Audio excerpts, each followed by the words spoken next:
Hey everybody, it's Lon.TV, and it's time for your weekly wrap-up, and it was really a quick week this week, partly because I took a 4-day vacation, but I did get some stuff done, which I was surprised that I was able to do in between. But I want to begin first by thanking our newest Patreon supporters, Tomas Krumpholk, who gave via our tip jar at Lon.TV/store, and Gary Johnson, who contributed via our fan funding link. I want to thank both of them for their contributions to the channel, as well as everyone who's been contributing, both monetarily through Patreon and the other platforms, but also those of you who watch on a regular basis, because all of that stuff together combines to help the channel grow. And we're very close to 100,000 subscribers now, which is totally awesome. We're getting there. And I think by probably mid-August to maybe early September, we should be there if we keep growing at the current rate of subscription growth that we are. So I want to thank everyone for that, because it's really, really cool. I'm really having a good time with this. And I want to thank everyone again for everything you do to help make the channel grow, because it is a lot of work, as you'll hear about in a minute, but it is a lot of fun too. So we did a bunch of stuff this week. We took a look at the GoPro Hero Session. This is now the low end of the GoPro camera line. So if you were looking for one of those GoPro Silvers or something, I think all of those are getting knocked out. They're going to have a high-end camera, and this lower end one, it's about $200. It's okay. You'll see the review and see what it looks like. I think what's nice about it is that it's waterproof in its own casing. So you don't need to put a plastic case around it to make it waterproof. So that is something worth looking at if you are in the market for an inexpensive GoPro camera. We also took a look, update look at the Asus 403 SA again, answering some viewer questions. And this was kind of a cheat this week, because I had this one done for about 2 weeks, but I didn't have a spot to slot it into. But having my little vacation gave me an opportunity to get this video out to all of you. I do keep a couple in reserve for when I'm heading out and going away somewhere. And we also got a look at the OnePlus 3. I still have it over here. Nice phone, actually, for the money. It's actually got a lot of flagship features and very good performance for the price. I also got the VR headset with it. I was going to review it separately, but I don't think it warrants a whole separate video, because it is just kind of a piece of plastic that holds the phone, very similar to what you might have seen with the Galaxy Gear VR. I think that's what they call it. So what you do is just slide your phone in here and load up a app. They have one app that they have specifically for this Loop VR. There might be some others coming down the line as well, but it works pretty well. I mean, it's very clear. The image quality is very clear out of the optics on here, certainly better than the Google Cardboard that you might have tried. And the phone, because it's so fast, actually does pretty well at keeping your head aligned properly with what you're trying to look at on screen. The biggest issues I have with it, though, is the comfort. The nose bridge here is very uncomfortable, so much so that for me, it actually hurt to wear it, because in order to get everything focused and looking the way it should, I really had to position it in a way on my face that really dug into my nose. This is hard plastic, and there's an edge to it right here as well, and that was digging into me. There was no pad right here, so not very comfortable for me. Perhaps your mileage might vary. There are some ways to adjust the eyepieces here left and right to kind of get the images aligned better, but it didn't help my problem out. So this is not something I'm going to wear on a regular basis just for me, because it just doesn't fit my head properly. I also had some issues with the foam here. It's starting to crumble off, as you can see on the edges. This is the kind of foam that I think dries out after like 2 or 3 years and gives you a lot of aggravation down the line. I also had a bunch of foam crumbs on my head when I was done with it. So not the most comfortable eyepiece to wear. It does look good, though, insofar as when you do get it configured on your head properly, you can see very clearly with it, in the phone, because it's so high performing, does very well there too. Not a very wide field of vision, but I'm getting spoiled now, having played with the HTC Vive. This is really, it's good. It's not bad, but the comfort really is going to be an issue, and it's certainly not going to beat any of the more expensive VR headsets out there at the moment, but it is much better than wearing the cardboard on your head. So that is the overview of that. A couple other people wrote in about some of the video quality issues I raised with this, specifically when you do 4K video recording. I tried a bunch of third-party camera apps. I'm still seeing a lot of the noise on the video on 4K settings, because there's some kind of compression going on that's really muddling up the image, and it seems to be progressing across to the third-party apps too. So you may want to wait a little bit if you are an avid video shooter to see if they do anything to correct that. It also didn't have any 1080p 60 recording mode either. So if you are doing a lot of video on your phone, this is probably not going to be the phone for you right now, but if it changes, I will let you know. But for other things, especially gaming and performance type of stuff, this will work well, and the still camera is also very, very good on here. So that is the overview of the OnePlus 3. We'll definitely be coming back to it in a little bit, but I wanted to sneak in a few of those items here during the wrap-up, and then I'll come back to it in detail if things change or get better or different. We also took a look at Android apps running on Chromebooks, and we got in the Asus Flip again. I went out and bought one because I was so eager to try this. this.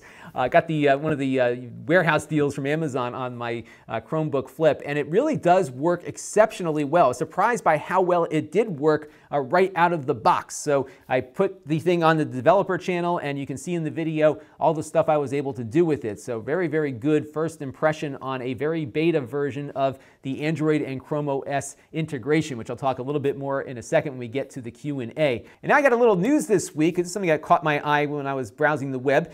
The Android x86 open source project founder joins Jide Technology. And Jide Technology, of course, is the company behind RemixOS that we've talked about quite a bit here on the channel. We've done a bunch of reviews on running it on Macs and PCs and other things. And basically what it is a version of Android, but it works like a desktop operating system with resizable windows and everything else. You can get all your Android apps to run like a desktop operating system would typically run it, similar to what maybe Google is trying to do now with ChromeOS on their officially supported devices. This is something you can download and put on everything. And it was interesting to see now that there's been this great merger here between this open source project, which is kind of the key to making all of it work, and RemixOS. In fact, if you go to the Android x86 website, they are announcing this partnership. So it's become quite a connection here between the open source project and a commercial enterprise. So we'll see what comes out of this moving forward. And now it's time for our Q&A segment. And our first question, actually it's a reaction, comes in from Piran Gaming, who is questioning whether or not this ChromeOS and Android integration is going to be something a regular person will adopt and understand. And he also thinks it's a little bit inefficient, and he thinks at the end of the comment here that ChromeOS just has to die. And I think this is one of the challenges that Google has had with ChromeOS throughout its life, which is trying to get consumers to adopt it. And many have, and many are very, very happy with it, but many others are very confused by it, and they see a very inexpensive laptop and buy it assuming it's going to run all of the applications that they might be accustomed to in Windows, and they get it home and realize it doesn't, that it's largely just browsing the web. So I do think this integration is going to make this a lot more attractive to consumers who may likely already have an Android phone and some purchased apps on their app store, and will be able to install and run them on their laptop and then pick up where they left off on their phone or tablet. So I think there's going to be some good things for consumers here, especially given that ChromeOS really has been a point of confusion for a lot of folks, and this might help make it less confusing. I've seen firsthand when I sell a lot of my Chromebooks that I review here on Amazon, people often ask to return them. In fact, that prompted me to make my ChromeOS 101 video, which I did a few months ago, just to help address this issue so that people return them less to me and hopefully to others as well. But where Google has been making their money on ChromeOS, and the reason why it doesn't die and get replaced by Android, is that in education, they have now taken over more than half of the education market, just half, about 51% of the computers in use today in education here in the United States are Chromebooks of some kind or another. That's a very significant number, and it's very attractive to educators and to boards of education members like myself, because these devices are very inexpensive. Sometimes you can buy them for as little as $150 or less. They're very secure, they're very centrally managed, and they really do a great job of bringing more technology to more students for less money, and that is a good thing for everyone. And that is where ChromeOS has been seeing a ton of growth, and they're knocking out Apple and Microsoft left and right with this, because it is so much easier to manage these than it is to manage a school full of computers running Windows or even OS X. So this is a very important thing for education, which I think is where Google has focused a lot of things on. And it's also a good revenue generator on the education side, because that central management comes with a fee that Google charges on an annual basis per device to provide that convenience of central management for all of the laptops that might be in use in a school environment. But that is also managed by Google. It's very secure, and it really takes a lot of the overhead off of the local IT staff, and that is why these devices have been so attractive to the education side of the world, and maybe not so much on the consumer side because they don't do all that much, but this I think is going to do a lot when it comes out. Just my 2 cents on that. I've got more opinions here in a minute. And our next question comes in from Sam Dewar, who was remarking about how every YouTuber on his subscription list is reviewing the OnePlus 3 phone this week. They've really been stepping up their commercial efforts, he says, and that is no accident. This is a plan in motion that you're seeing before your eyes to market a product that's being sold directly, mostly to enthusiasts, as they've been from the get-go. And it's funny is, you probably never even heard of OnePlus 3 or 4 years ago, but once they got their product put together, they really invested a lot in marketing to the right audience. In other words, people that like cheap but very powerful and well-built phones. That was what they were going after, and they found found an audience that they would market this to rather than going out and trying to get into retail stores and do television advertising and everything that Samsung, Apple, and everyone else do. They went after a very small slice of the market and have been doing pretty well with that investment. So even though they're sending out a lot of phones for free to a lot of people, it's still far less than they'd probably spend on advertising, reaching people that probably would never have an interest in buying their product in the first place. So this is kind of what we're seeing now in the 21st century. You're all watching content that is hyper-specific for what you're looking for, and there are now products being sold to these very hyper-specific audiences as well. And I think that's really going to be the future of what we see for everything, not only media, not only technology, but every product we use, that are going to find new markets. There's going to be a way now, there is a way now, to find a specific group of people that want to buy a lot of something, which was very hard to do before with general, big blast network advertising. So this is a very new change here, and it's also very easy to sell things directly to people. Tesla's discovering this with their cars. You can go out and buy a car directly from them, not having to go through a dealer or anything else like that. The same can be said of how OnePlus is marketing this. You might start seeing them in stores at some point, I'm sure, at different carriers, but for the most part, they have been marketing directly, and that has been how they've been building up their buzz, just getting these phones out there in front of people to start talking about them and using them out in the field, and they're able to run a sustainable business for the most part in doing that. So even though they're spending a lot to make this effort to get them out there, I think it's actually a very small percentage of their overall cost as compared to what you might see from Samsung and Apple, who do a lot of big budget advertising. It makes you think about, too, how much of the cost of your phone is really tied up in advertising it to get other people to buy it. It's kind of funny when you think about that, but it's really indicative, I think, of how things are changing out there, not only how we consume media, but also how we purchase products and the kinds of products that are available to people to buy now, because there are audiences for things that really couldn't affordably have an audience before. So very exciting stuff, very exciting to be a YouTuber in this space, because I think it's a lot of great opportunity for everyone to grow together. So let's see what happens next on that. Last question is something that I've covered before, and this is about my switching thing here. So you always see me banging away on my little button here, and I talked about this on the Wrap-Up probably about 2 or 3 months ago, asking if it was too distracting. And unfortunately, there's no way right now for me not to switch live, because this is the key to my entire efficiency. And what I didn't talk about during that overview of my whole process was how I edit. I did mention editing, but I want to show you what live switching means when you go to edit. And I want you to think about all the YouTubers that show you what their editing workflow looks like, and now look at mine. There is nothing here.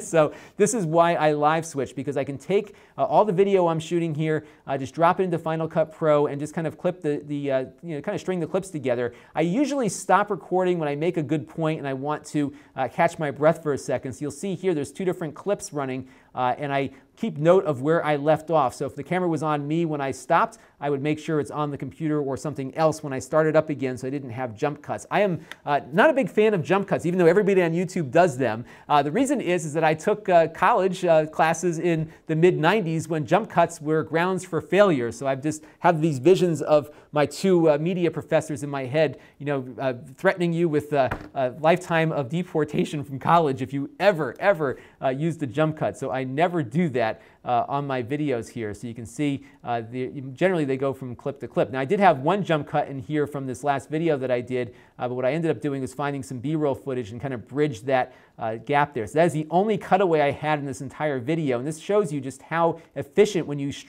switch live to disk it is. So really what I do here is get all the clips that made up my final take and string them together like so, and then I add the intro here and the outro on the end, and that is it, and I upload it. So this video that I did last night on that Android and ChromeOS thing, from start to finish, it was about 90 minutes to record the video, edit, and upload it. So when you saw that video uploaded, I'd only recorded it about 90 minutes before. So just gives you an idea as to how fast my workflow can be when my head is in the right place. And that's why I switch live, because I don't have to go in and do all of this again after I edit. And I try to do everything all at once so I can get these videos up and out, because the key to my channel success has been uploading as much content as possible that can be found by searchers. And that's how all of you, all 95,000 of you, found me. So that is why I do what I do. So at some point, we'll be hopefully making more money here on the channel. I can hire more staff and maybe have somebody in here at night while I'm doing things to run run the board essentially, so I can just keep my hands free and wave them around all the time versus pushing buttons. But for the next couple of years at least, we'll be hitting the button here, and I hope you'll all bear with me as things continue to grow. And tonight I've got 3 buttons to push because I have this computer, that computer, and the little tablet here I gotta hit there. So that is what my editing workflow looks like. And now it's time for some Q&A for you, and I'm very interested in hearing all of your thoughts on the latest with Sony and Microsoft, who both announced this week some mid-generation updates to their game consoles. Sony said they're going to have a little bit of a bump in performance, especially for 1080p gaming at the E3 show, and Microsoft said they're coming up with Project Scorpio, which is going to be dramatically improved in its graphical performance over the existing Xbox One, yet they will all run the same software, both the low-end version of their consoles and the higher-end ones. And this really got me to thinking that I think we're starting to hit the end of the line for game consoles as we know it. Both of these devices are essentially PCs. They're running x64, AMD APUs, just like the thing we built a couple of weeks ago for $300. If you can find some way to strip off all of their hardware DRM, you could probably boot Windows on them and have a very good PC experience. And we're starting to see Microsoft now bringing Windows 10 applications over to Xbox One, which means for the most part, the Xbox One is probably going to be running some variant of Windows 10 that has a nice TV-centric interface on top of it. And for Microsoft, that means that you could potentially run that interface on a PC just as well as you could on their game console. And for many years, game consoles were less expensive than computers and better for gaming. But as we're seeing PC gaming prices plummet to the point where that new AMD GPU, which is VR ready for only about $200, that's a pretty big movement in the low-cost direction that brings, though, very high performance. And it's going to be a point, I think, that there won't be a lot of distance between the cost of a game console and the cost of a very functional gaming PC that could perform as well or better for the same money. So I'm really curious to hear what you all think about this, because I don't really see, to be honest with you, I have an Xbox One. I've turned it on maybe 10 times since I bought it. I rarely use it because my PC does everything I want to do with it. I can even plug it into my TV if I want, or stream it over to my television and get that console experience running from my PC with much better graphics and a less of a restriction in how I can consume the content. I love Steam. It's been working great for me. We're seeing Microsoft now, of course, having Windows 10 games. Some of them work on both Windows 10 and Xbox for the same price. So we're starting to see a merger here. I'm just curious what you all think about it. Microsoft in particular really stands to benefit the most because even the Sony PS4 exclusives end up on Windows on the PC side in the end. So Microsoft really has no need for a game console if those hardware prices continue to plummet. But love to hear what you think. I'm going to try something different this week too. Send me some YouTube links of you reacting to my opinion here, and we'll post some up in next week's wrap-up. I want to try to do a little bit more with this Q&A for you segment to bring in more viewer voices, and that would be one fun way to do it. So definitely send me some links to some YouTube videos you've made reacting to that or talking about changes in the game console world. So this week, what do we got? Well, I'm going out to New York City tomorrow for CE Week, which is a great little mid-year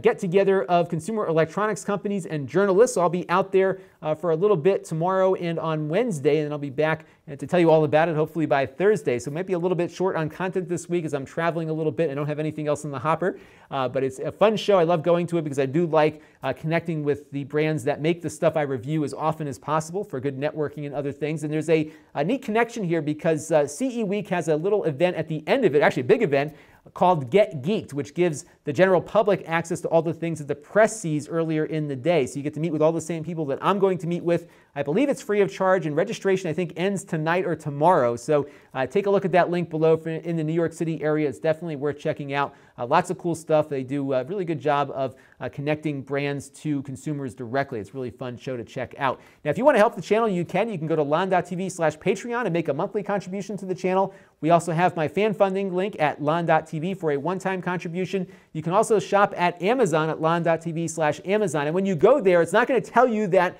you're shopping for the benefit of the channel, but if you go to that link, it will work. I guarantee that.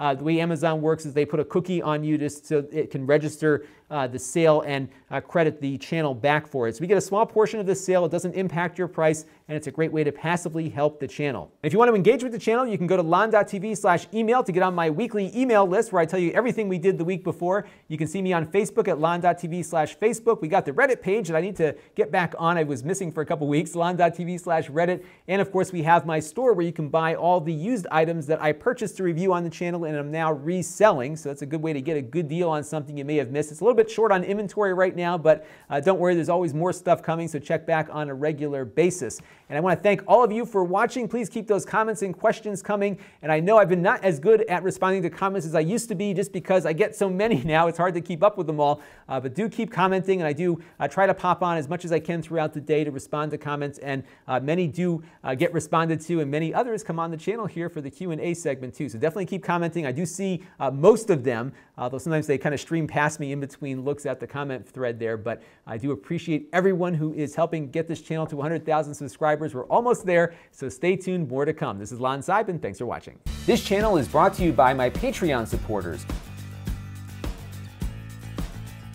If you want to help the channel, you can by contributing as little as $1 a month. Head over to Lon.TV/Patreon to learn more. And don't forget to subscribe. Visit Lon.TV/S.